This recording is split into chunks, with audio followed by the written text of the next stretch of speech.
Boa tarde, pessoal. Vou mostrar para vocês o que eu consegui achar. Nascente lá daquela cachoeira.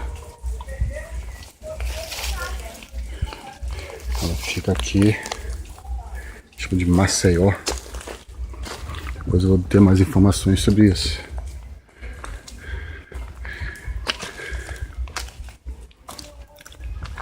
Demorou um pouquinho para achar. Falei, vem aproveitar que eu tô por aqui. Acredito que a maioria da população de Niterói não sabia que aquela água vinha daqui. É né? Uma das nascentes que se unem para formar o rio Santo Antônio, isso que parece. Se não me engano.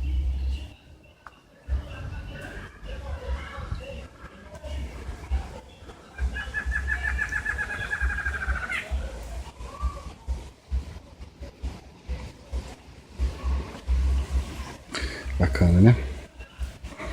Deixa eu ver se eu descubro mais por aqui. Valeu, um abraço, até mais.